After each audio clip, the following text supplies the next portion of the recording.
주님, 우리를 빛의 사자로 불러주셔서 감사를 드립니다. 그런데 그 빛은 빛이신 예수님이십니다. 우리의 마음판이 예수님을 향할 때 예수님으로부터 오는 빛을 받아 세상 가운데, 어두운 세상 가운데 빛을 비추는 사명자의 삶을 살게 될 줄 믿습니다. 이 시간 주님 품 안에서, 주님의 마당 안에서 마음껏 예배하는 우리에게 우리 주님의 빛이 비치고 있는 줄 믿습니다.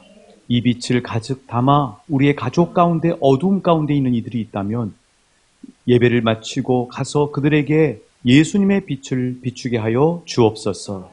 우리의 빛이 마을에 비치게 하여 주옵소서. 온 세상 가운데 비치게 하여 주옵소서. 양김 권사님을 예수님의 이름으로 축복합니다. 믿음 가운데 여종을 세워주셨사오니 여종을 통하여 주의 빛이 비치게 하여 주시옵소서. 하나님 나라를 이루시기에 부족함이 없도록 주께서 강건하게 하여 주시옵소서. 여종을 통하여 여종의 자녀들이 하나님 앞에 예수 잘 믿고 하나님 나라를 이루는 축복을 허락하여 주옵소서. 올해 주신 사무엘상 12장 24절의 말씀처럼 주께서 여종을 축복해 주시고 함께하여 주옵소서. 주님, 이 시간 주님의 날개 그늘 아래 있습니다. 주의 음성만 듣길 원합니다. 나를 살리는 주의 말씀, 주의 음성이 생생하게 들려져 나도 모르게 내 영혼 육이 치유되는 놀라운 역사를 경험할 줄 믿습니다. 말씀이 육신되어 우리 가운데 오신 예수님의 이름으로 축복하며 기도하옵나이다. 아멘. 우리 주님 이름으로 사랑하고 축복합니다.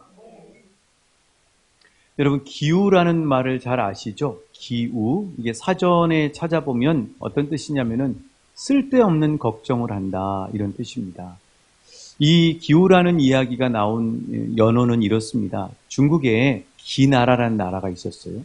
그 기나라에서 어떤 분이 맨날 허구한 날 염려 걱정 가운데, 근심 걱정 가운데 사는 겁니다. 친구가 보니까 너무 안타까운 거예요. 근심 염려가 너무 많으니까 잠도 제대로 못 자고 밥도 제대로 못 먹고 삶을 제대로 누리지를 못합니다. 그래서 친구가 찾아가서 이 염려하는 친구에게 물었습니다. 자네는 요즘 무슨 염려를 그렇게 하나? 하고 물었더니 이야기하는 게 하늘이 무너질까 염려가 되네. 이렇게 얘기를 한 거예요. 너무 친구가 불쌍한 거예요. 쓸데없는 걱정이잖아요. 그래서 이 친구를 위로해 주기 위해서 이렇게 얘기했다고 합니다. 근거가 있게 얘기를 해줘야 되잖아요. 하늘은 무너지지 않네. 왜냐하면 하늘은 공기로 가득 차 있네. 공기는 전혀 무너지지 않지. 그래가지고 다행히 하늘이 무너질까 두려운 그 염려에서 벗어났다고요. 그런데 잠시 후에 또 얼굴이 어두워지더라는 거예요. 왜 갑자기 얼굴이 또 어두워졌나? 방금 전에 환해졌는데 또 염려가 되네. 무슨 염려인가 이번에는? 그랬더니 하는 얘기가 땅이 꺼질까 무섭네. 이렇게 염려를 했다. 여러분, 우리가 살면서 또 우리 주변에 있는 사람들을 볼 때 염려를 자주 하는 것 같아요? 안 하는 것 같아요? 염려를 우리가 자꾸 이렇게 사서 하는 경향이 있는 것 같아요. 그래서 오늘 설교 제목을요, 원래는 염려는 자동, 감사는 수동, 이렇게 얘기했어요. 자동은 뭐냐면은 그냥 뭐 노력하지 않아도 염려가 막 생기는 거예요. 염려 안에 붙어 있는 거죠. 염려가 막 껌딱지처럼 붙어 있는 거죠. 근데 감사는 애쓰고 노력해요. 참 보면은 우리가 잡초하고 채소하고 비교해도 이와 비슷한 것 같아요. 잡초는 아무 노력을 기울이지 않고 관심도 돌봐주지도 않아도, 물도 주지도 않아도, 약해주지도 않아도, 또 비료 쳐주지도 않아도 잡초는 알아서 잘 자랍니다. 그렇죠? 잡초는 자동이에요. 그런데 우리가 먹는 뭐 상추며 배추며 무며 또 이런 여러 가지 정말 채소들은 물도 줘야 되고요, 약도 해줘야 되고요, 또 비료도 줘야 돼요, 관리도 해줘야 돼요. 그래서 반드시 노력해야 돼요. 왜 이런가? 바로 이 세상이 타락하면서부터 악한 것들은 자동으로 막 이렇게 일어나고 좋은 것들은 수고하고 땀을 흘려야 된다고 하는 그런 상황이 되게 된 것이죠. 우리도 정신없이 살다가 정신을 좀 차리고 보면은 이 주인공처럼 됩니다. 저는 이 애니메이션을 어른들도 보고요. 우리 아이들도 보고요. 그랬으면 정말 좋겠다는 생각이 들어요. 이거 맥스 루케이도라고 하는 분이 만든 동화인데요. 너는 특별하단다, 이 동화예요. 저도 최근에 한 2번 봤는데 너무 은혜가 되더라고요. 아, 이건 뭐 애들만 보는 만화가 아니구나. 야, 우리가 살면서 세상에 이렇게 살아야 되는데. 근데 저 맥스 루케이도의 그 너는 특별하단다의 주인공이 뭐냐면 저기 지금 막 여기저기 막 뭐 붙어 있죠? 까만 게 번치넬로라고 하는 주인공인데요. 번치넬로. 이 번치넬로가 사람들이 막 스티커를 붙여주는 거예요. 너는 못났어. 너는 정말 잘하는 것도 없어. 계속해서 붙여주는 거죠. 그리고 이제 별을 붙여서 이 사회에서 별을 막 많이 달면 자랑하는 거예요. 그러니까 우리 사회를 그대로 이야기해준 애니메이션. 부모도 보고 아이들도 봤으면 좋겠다는 생각이에요. 이 번치넬로가요, 온 몸에 까만 게 붙어 있는 거예요. 저는 저 번치넬로의 모습을 보면서 제 모습을 보는 거예요. 아, 내 안에 나에게 많은 염려의 스티커들이 붙어 있구나 하는 사실을 번치넬로의 모습을 통해서 보게 되는 거죠. 여러분은 어떤 염려의 스티커가 요새 붙어 있는 것 같습니까? 무엇에 대한 염려인가요? 자, 어떻게 해야 이 우리에게 전혀 유익하지도 않은 염려라고 하는 스티커, 이 염려를 떼버리고 우리를 풍요롭게 하고 은혜 충만하게 하고 영육을 건강하게 하는 감사의 스티커를 붙일 수 있을까요? 다니엘 기도회에 나오셔서 그 자신의 아들 때문에 깊은 은혜를 경험하셨던 지선 전도사님이라고 찬양 잘하시는 전도사님, 여러분 기억하실 거예요. 이 전도사님이 염려하지 말라라는 찬양을 손경민 목사님이 작곡한 찬양을 부르는데 그 밑에 댓글에 이렇게 돼 있더라고요. 저 댓글이 이렇게 돼 있습니다. 염려가 없는 인생은 없으나 염려를 기도와 기쁨과 감사로 바꿔주는 분, 지금 여기 살아계십니다. 자, 그렇다면 그 염려를 감사로 바꿔주는 분, 그분이 바로 누구인가? 오늘 말씀 마태복음 6장에 너무나 많이 자주 나와 있습니다. 이 6장을 저보고 제목을 붙이라 그런다면요, 저는 이렇게 붙이려고 해요. 한번 따라해 주시겠어요? 너희 하늘 아버지. 너희 하늘 아버지. 무려 13번 나옵니다. 너희 하늘 아버지가 13번 나와요. 너무 은혜가 되는 거예요. 계속 이걸 막 읽는데 너무너무 은혜가 되는 거예요. 너희 하늘 아버지. 이 너희 하늘 아버지라고 하는 이름을 여러분 절대 가볍게 생각하시면 안 됩니다. 여러분이 시간이 되셔서 댁에 가셔서 창세기부터 말라기까지 구약 성경이죠. 구약 성경을 샅샅이 들여다보세요. 그러면은 하나님을 아버지라고 표현하는 호칭이 없을 거예요. 물론 비유로는 있어요. 비유로는 하나님이 어머니 같고 아버지같이 품어주고 이렇게 돼 있지만 하나님을 호칭할 때 구약 성서에서는 아버지라고 표현하는 표현이 없어요. 그러면 하나님을 아버지라고 표현하는 것을 최초로 가르쳐 주신 분이 누구냐? 따라해 주시겠습니다. 예수님. 예수님이 이 땅에 오셔서 사람들을 보니까 하나님은 사람들하고 정말 가깝게 지내고 친밀하게 지내고 사랑하고 날마다 동행하고 교제하기를 원하는데 사람들을 보니까 그 당시 유대인들을 보니까 하나님을 너무 두려워하는 거예요. 하나님을 너무 멀리하는 거예요. 그래서 구약 성경에서의 하나님은요, 하나님이라는 호칭도 쓰지만요, 여호와라고 하는 호칭이 쓰여지죠. 그런데 우리 한국 사람들은 여호와란 말을 함부로 합니다. 그런데 오늘 현대 유대인들도요, 지금 이스라엘 사람들도요, 여호와란 말을 감히 함부로 못합니다. 왜냐하면 하나님의 이름이기 때문에.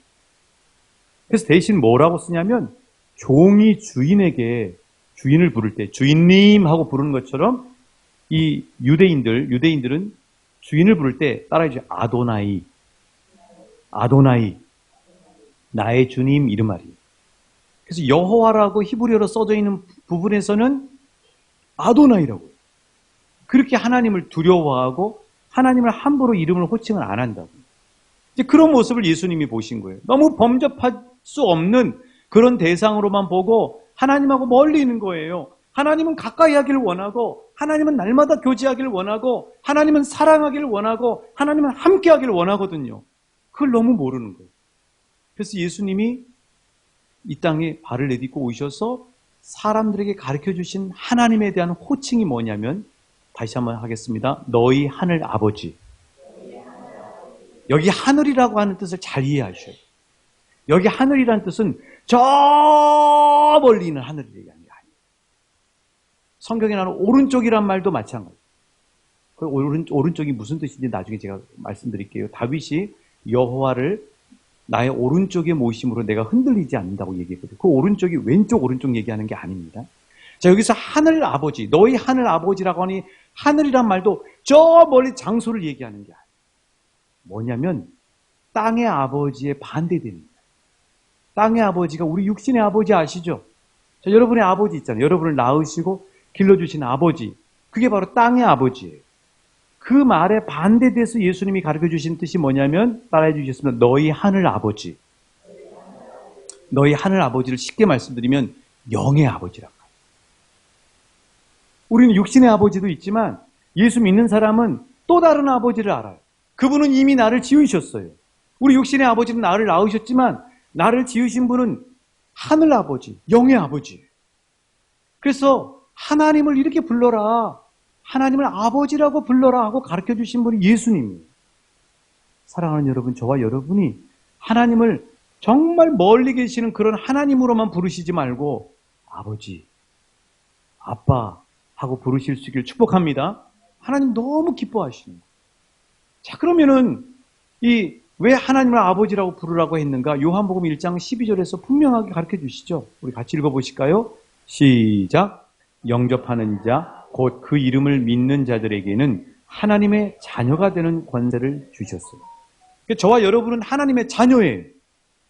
우리는 자녀니까 하나님은 그러면 누가 되는 거예요? 어떤 분이 되는 거예요?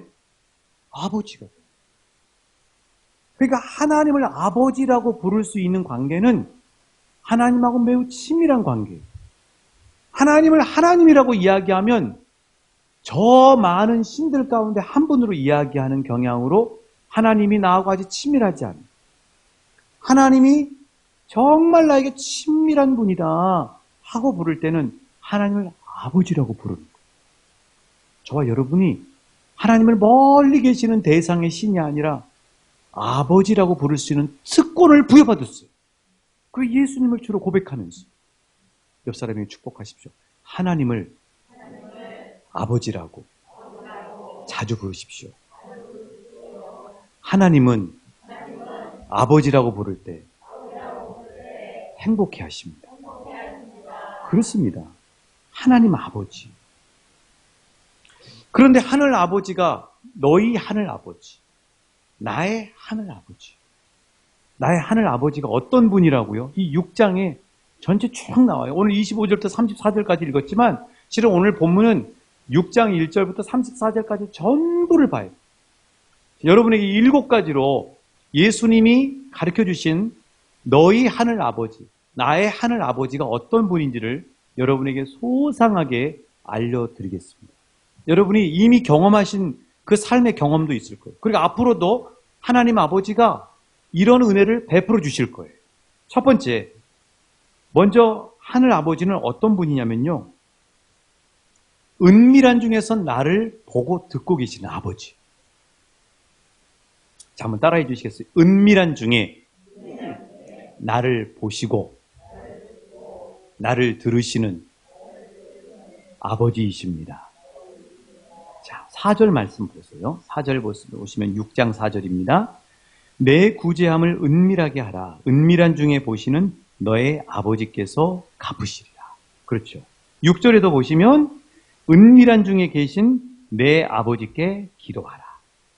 그러니까 4절에서 이야기하는 은밀한 중에 보신다는 그 아버지 하나님은 어떤 이야기냐면 2절에 보시면 회당과 거리에서 너희들이 활동할 때 이름. 다른 말로 얘기하면 사람 많은 곳에 있을 때도 하나님은 너를 보시고 계신다. 너를 보고 계신다. 아버지는 너를 보고 계신다. 이런 말이고 6절에 보시면 골방에 들어가요. 아무도 나를 보는 사람이 없을 때 그 골방에 있을 때도 누가 나를 보신다? 아버지가 나를 보신다는. 근데 여기서 아버지가 나를 보신다는 것을 감시하는 뜻으로 해석하시면 안 돼요. 왜냐하면 6장 전체가 예수님이 뭘 얘기하시려고 그러냐면 따라해 주셔서 염려하지 마라. 염려하지 말라는 차원에서 예수님이 그래서 왜 너희들이 염려하지 말아야 되냐면 내가 너희에게 알려주는 너희를 사랑하는 너희 아버지는 이런 분이다 하고 이야기하시는 거예요. 그러니까 하나님이 우리가 광장에 있든 사람 많은 데 있든 아니면 은밀하게 골방에 있든 그곳에서 하나님이 나를 보신다고 하는 뜻은 사랑하시기 때문에 나를 보신다는 거예요. 여러분 손주들이나 자녀들이 유치원이나 학교에서 발표회를 할 때 여러분 어때요? 여러분 눈 안에 오직 누구만 보입니까? 내 손주만 보이죠? 저도 제 아들만 보이더라고요. 내 손주, 내 자녀만 보여요. 그렇죠. 하나님이 우리를 바라보실 때 그렇게 바라보신다는 거예요. 자, 신명기 32장 10절 말씀이에요. 신명기 32장 10절입니다. 같이 읽어보실게요. 시작. 여호와께서 그를 황무지에서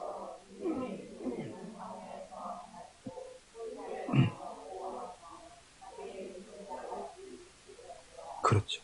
자기 눈동자같이 지키신다는 뜻은 뭐냐면은 지금 제가 저 선풍기를 보고 있으면 제 눈동자 안에 선풍기가 지금 비춰져 있잖아요. 그렇죠? 제가 여러분을 딱 지금 보고 있는데 여러분이 제 눈 안에 들어와 있는 거예요. 여러분이 보시면 자세히 보시면 제 눈동자 안에 여러분이 비춰져 있고 보고 있는 대상이 비춰지는 거예요. 하나님이 자기의 눈동자같이 지키신다는 뜻은 뭐냐면 하나님이 온통 누구를 보고 있다는 거예요? 나를 보고 있다는 거예요. 우리가 우리 손주와 자녀들을 보는 것처럼 하나님이 그 많은 사람들이 있는데 그 많은 것들이 있는데 그 많은 것들 가운데 누구를 보고 있냐면 나를 보고 있는 거예요. 그래서 하나님의 눈동자 안에 내가 있는 거예요. 자기 눈동자처럼 지키신다는 뜻이에요. 아시겠죠? 나의 아버지 하나님은 내가 어느 곳에 있든지 항상 나를 보시고 계셔. 그래서 하나님의 눈동자 안에는 누가 그 상으로 거기에 있어요? 맺혀 있어요? 내가 있어요. 그런데 은밀한 중에라는 말을 우리가 중요하게 생각해요. 은밀한 중에란 말은 뭐냐면은 숨어서 보이지 않게 이런 뜻이에요. 무슨 뜻이냐면 우리 입장에서는 하나님이 안 보여요. 학교에서도 안 보이고 직장에서도 안 보이고 교회에서도 안 보이고 온통 사람만 보이죠. 누가 왔나 안 왔나 저 사람은 어떻게 행동하나 그것만 보이죠. 그런데 하나님 우리 눈에는 하나님이 안 보이지만 하나님은 은밀한 중에 우리 눈에는 안 보이지만 우리를 보시고 계신다. 이 시간에도 하나님이 저와 여러분을 보시고 계세요. 여러분이 어느 곳에 가 있든 하나님 아버지는 나를 사랑하셔서 그분의 눈동자 안에 내가 상으로 맺혀 있는 거죠. 그렇게 하나님이 나를 지키시고 보호하시는 아버지라는 것이. 이게 예수님이 하도 답답하니까 내가 천상에서 왔는데 너희 아버지가 너희를 그렇게 사랑하고 보시고 듣고 계시오. 가르쳐주시는 첫 번째.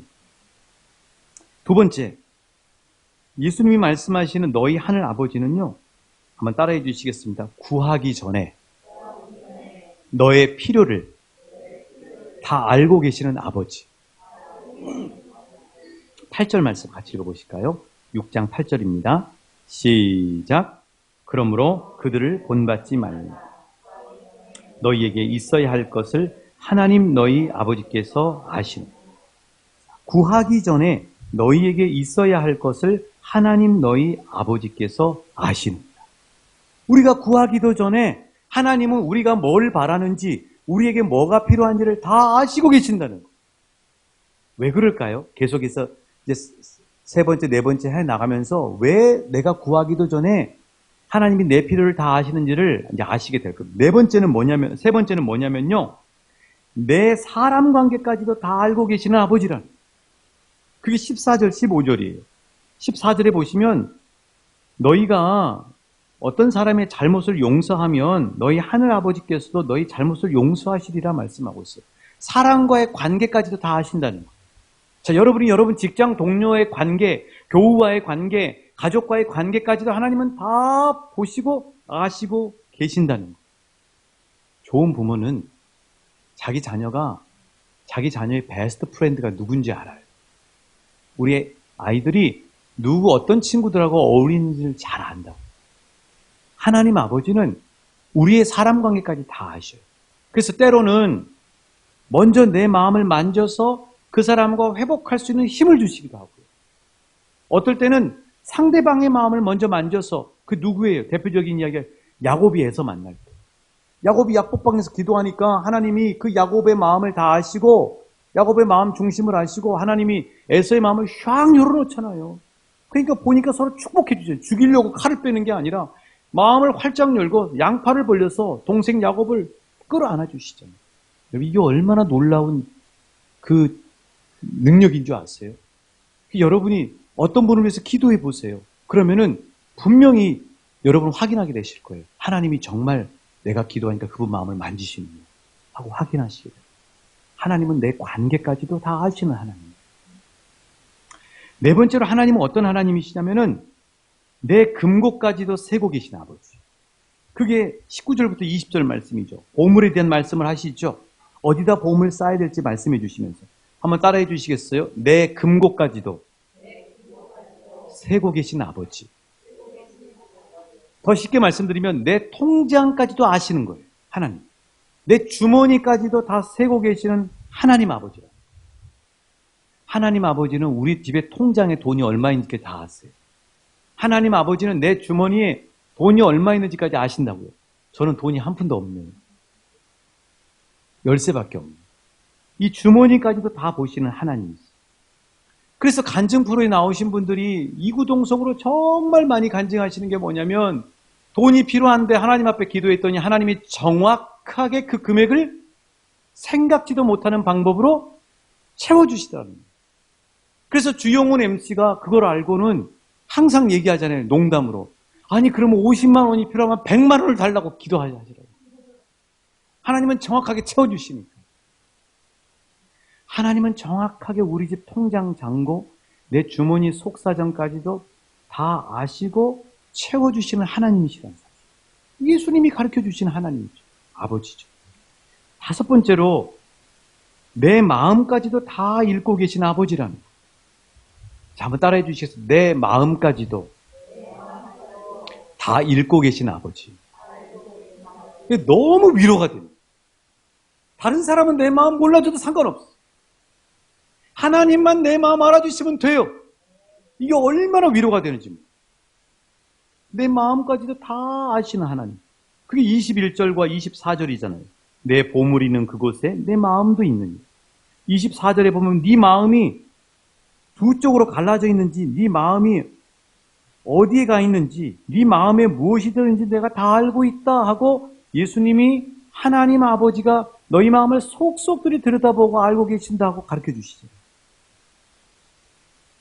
그럼 내 마음에 염려와 불안이 있는 것도 아실까요? 내 마음 안에 기쁨과 감사가 들어있는 것도 하나님 아실까요? 하나님은 다 아시는 거죠. 다 알고 계시는 거죠. 제가 하나님 아버지를 알게 되면서 계속해서 알게 되면서 죽을 때까지 하나님하고 친밀해지는 거예요. 근데 하나님은 하루도 빠짐없이 당신이 살아계신 증거를 안 보여주실 때가 없더라. 저는 일기를 쓰고 있거든요. 컴퓨터에다가 지금 54페이지가 예전에는 순간순간 은혜 주실 때 뭐 며칠에 한 번씩 썼는데 지금은 매일 쓰고 있어요. 매일 하루를 딱 살고 난 다음에 저도 예수 동행 일기를 쓰고 있어요. 그런데 소름이 돋을 정도로 그때 내 마음 상황 가운데 너무나 정확한 말씀으로 하나님이 말씀해 줬어요. 그래서 말씀을 많이 담고 암송하고 있는 게 정말 중요해요. 말씀을 많이 담고 있으면 하나님이 그 내 상황에 따라서 톡 하고 그 말씀을 건드려요. 그래서 정말 하나님은 소름이 돋을 정도로 내 마음 상태를 너무나 잘 살펴보시고 있어요. 진짜 하나님 그런 거예요. 여섯 번째로 하나님은 어떤 분이냐면요, 우리 집 창고와 곳간까지도 늘 살펴보시는 아버지. 26절 말씀 같이 읽어보실게요. 26절입니다. 시작. 공중의 새를 보라. 심지도 않고 거두지도 않고 창고에 모아들이지도 아니하되 너희 하늘 아버지께서 기르시나니 너희는 이것들보다 귀하지 아니하니. 그렇죠. 창고. 창고를 보셔요. 창고, 곳간. 그 곳간에 양식이 얼만큼 있는지 하나님이 너무나 잘 들여다보시고 계시는 거죠. 여러분, 사르밧 과부 이야기 아시죠? 사르밧 과부 이야기가 어떤 이야기냐면 3년 반 동안 비가 안 내리는 거예요. 그래서 완전히 가뭄이 들었어요. 그래서 이 사르밧 과부가 아들이 하나 있었는데 어떤 마음을 먹었냐면 이제 남아있는 가루 한 움큼과 병에 남은 기름 조금 가지고 아들하고 마지막으로 배불리 한번 먹고 죽을 생각을 하고 있었어요. 그런데 그때 누가 나타나요? 엘리야 선지자가 나타나요. 엘리야 선지자가 나타나는 거죠. 엘리야 선지자가 그리시네가에 있다가 사르밧까지 무려 160km를 달려서 사르밧 과부에게 와요. 그럼 그 엘리야는 누가 보낸 거예요? 하나님이 보낸 거죠. 하나님이 뭘 보시고? 사르밧 과부의 쌀독을 보시고 뒤주를 보시고 뿐만 아니라 사르밧 과부의 마음을 늘 보시고 계셨던 거죠. 죽으려고 생각하고 있구나. 안 되지. 하고 엘리야 선지자를 보낸 거예요. 그래서 하나님께서 이렇게 축복해 주십니다. 열왕기상 17장 14절이에요. 열왕기상 17장 14절입니다. 같이 읽어보실까요? 시작. 이스라엘의 하나님 여호와의 말씀이 나 여호와가 비를 지면에 내리는 날까지 그 통의 가루를 떨어지지 아니하고 그 병의 기름이 없어지지 아니하리라 하셨네. 놀라운 하나님이죠. 우리 쌀떡과 창고와 귀주와 모든 것들을 보시는 거죠. 다른 말로 얘기하면 우리 저온 창고도 보시고 계시고요. 우리 집 냉장고도 보시고 계시고요. 우리 집 다용도실도 보시고 계시고요. 우리 집의 쌀떡, 귀주도 다 살펴보시고 계시는 아버지 하나님. 그리고 필요할 때 하나님이 사르밧 과부처럼 우리에게 채워주시는 하나님 아버지이십니다. 저도 이런 경험이 있어요. 어느 날 어떤 분이 쌀을 저한테 가져오셨어요. 쌀 해서 맛있게 먹으라고. 차 트렁크에 딱 쌀을 실었습니다. 근데 하나님이 말씀하시다. 그거 네 거 아닌 거 알지? 어떤 분 딱 떠오르게 하시다. 그래서 퇴근하는 길에 그분 댁에 들렀습니다. 쌀을 딱 들고 갔어요. 그분이 저를 딱 보시더니 눈물을 그렁그렁 하시면서 제 손을 잡으시다. 목사님, 어떻게 우리 집 쌀 떨어진 거 알고 이렇게 가져오셨느냐. 눈물이 그렁그렁 하시면서 하나님이 정말 나를 보살피시고 계시는구나 하고 그분이 말씀하시더라고요. 너무너무 행복한 거예요. 저도 엘리야처럼 심부름했습니다. 하나님은 그런 하나님이에요. 우리의 모든 형편과 처지를 다 살펴보시고 계시는 하나님이세요. 생각지도 않은 방법을 하나님이 채워주시는 하나님이세요. 마지막 7번째로 내 옷장까지도 관리해 주시는 하나님이세요. 자, 28절 말씀 같이 읽어보실까요? 의복에 대한 얘기가 나오죠? 28절입니다. 시작. 또 너희가 어찌 의복을 위하여 염려하느냐? 들의 백합화가 어떻게 자라는가 생각하여 보라. 수고도 아니하고 길쌈도 아니하라. 옷장까지 들여다보시는 하나님이세요. 아니, 저는 제 책상까지도 들여다보시는 하나님이시다. 이번 주에 제가 깜짝 놀랐어요. 새벽에 기도할 때가 너무 좋아요. 그래서 저도 새벽에 일어나면 힘들어요. 아, 오늘 잤으면 좋겠다. 아, 왜 새벽 기도가 있나? 그런데 새벽에 나와서 기도하지 않으면 못 살 것 같아요. 나와서 기도하면 정말 하나님이 제 머리가 아니라 보여주시는 거예요. 무슨 이상한 얘기를 하냐고. 진짜예요. 이번 주 하나님 보여주신 게 뭐냐면 하나님이 저한테 그러시더라고요. 염려하지 마. 내가 너 지금까지도 챙겨줬고 앞으로도 너를 보살피고 너의 모든 것들을 채울 거야. 그러면서 하나님이요. 하나하나를 보여주시는데 제 책장을 보라는 거예요. 제 책장. 제 책장입니다. 제 책장에 책이 많아요. 근데 딱 2칸만 사진 찍어가지고 왔어요. 저 위에는 29권의 책이 있고 밑에는 34권의 책이 있습니다. 새벽 기도 때 하나님이 네 책장을 보라는 거예요. 네 책장에 있는 책들 누가 줬는지 다 보라는 거예요. 그래서 제가 새벽 기도 끝나고 집에 와서 제 책장을 들여다봤어요. 저 책장에 있는 책 제목들을 하나하나 읽으면서 이거 누가 줬지? 떠올려 봤어요. 저기 책들 중에요. 극동방송, 서울 극동방송에서 도서 정리한다 그래가지고 왕창 저한테 주신 거 있어요. 저 책 가운데요, 지인과 아는 분들이 보내주신 책도 있어요. 또 세미나 오셔가지고 세미나 오신 강사님들이 주신 책이 있어요. 저 책 전부 다 해서 3분의 2가 다른 사람을 통해서 하나님 주신 책들이에요. 그래서 그러면 3분의 1을 다른 사람들이 주셨구나. 3분의 1은 내가 샀네? 하고 생각을 딱 했더니 하나님이 저한테 말씀하시는 게, 그 3분의 1 네 돈으로 샀냐? 십시일반으로 도서비 준 거 가지고 샀잖아. 저 책장 보고 깜짝 놀랐어요. 저 책이 다 제가 산 줄 알았어요. 제가 모아놓고 보는 책인 줄 알았어요. 근데 하나님이 기도하는 가운데 내가 다 채워준 책이야. 내가 보라고 준 책이야. 여러분 가정에 가셨어요? 여러분 거실에 물건들 한번 살펴보세요. 여러분 다용도실에 있는 물건들 살펴보세요. 하나님께서 채워주신 것들이 엄청나게 많다는 사실을 저처럼 여러분도 깨닫게 되시고, 하나님은요, 우리가 몰라서 그렇지 날마다 함께 하시면서 우리의 모든 것들을 채워주시고 계시는 하나님 아버지시더라고요. 여러분, 예수님이 우리가 무엇 때문에 염려한지를 너무나 잘 아신다는 거예요. 그래서 2번이나 예수님이 말씀하시죠. 자, 25절도 그렇고요, 31절도 그래요. 우리 31절만 읽어보실게요. 예수님이 우리가 무엇 때문에 늘 염려하고 걱정하는지를 너무나 잘 아신다고 말씀하시잖아요. 31절 같이 읽어보실게요. 시작. 그러므로 염려하여 이르기를 무엇을 마실까, 무엇을 입을까 하지 말라. 그렇죠. 우리가 무엇 때문에 염려하는지 다 아시잖아요, 예수님. 무엇을 먹을까, 무엇을 마실까, 무엇을 입을까 염려한다고 예수님이 다 아시고 계시잖아요. 그런데 그 다음 32절에 보세요. 염려하지 말라는 거예요. 염려를 집어 던지라는 거예요. 염려를 집어 던져버리라는 거예요. 하나님 앞에 다 맡겨버리라는 거예요. 왜요? 32절입니다.